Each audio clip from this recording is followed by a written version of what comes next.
While India is reaching new heights in science, technology, and space, while we proudly celebrate the achievement of our women, एक दूसरी तस्वीर भी है जो society के अंधेरे को दिखाती है। जी हाँ, मैं बात कर रहा हूँ बीते दिन रिपोर्ट हुए निक्की बाटी मर्डर केस की। From Greater Noida, a shocking case has come forward. A 28 years old Nikki Bhati allegedly murdered by her own husband and in-laws. Reason 36 lakh rupees dowry demand. और जब ये डिमांड पूरी नहीं हुई तो पहले उसे मारा गया और फिर पेट्रोल डालकर जिंदा जला दिया गया। और सबसे दर्दनाक बात, her 6-year-old son witnessed the entire crime. He told the police that पापा ने मम्मा को मारा और फिर लाइटर से आग लगा दी. Imagine a little child forced to narrate how his own mother was burned alive. पर दोस्तों, ये सिर्फ एक केस नहीं है। नेशनल क्राइम रिकॉर्ड ब्यूरो के मुताबिक 2021 में ही 6000 से ज्यादा डाउरी डेथ के केस रिकॉर्ड हुए।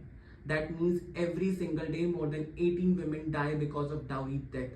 सिर्फ उत्तर प्रदेश में ही 2200 से ज्यादा केस रिपोर्ट हुए हैं और कानून इस बात पर बहुत क्लियर है। दहेज हत्या, डाउरी डेथ का मतलब भारतीय न्याय संहिता के अकॉर्डिंग सेक्शन 80 के अकॉर्डिंग उस मौत को कहा जाता है जो महिला की शादी के 7 साल के अंदर हो, चाहे वो जलने से हो, शारीरिक चोट से हो या फिर किसी भी असामान्य परिस्थिति में हो।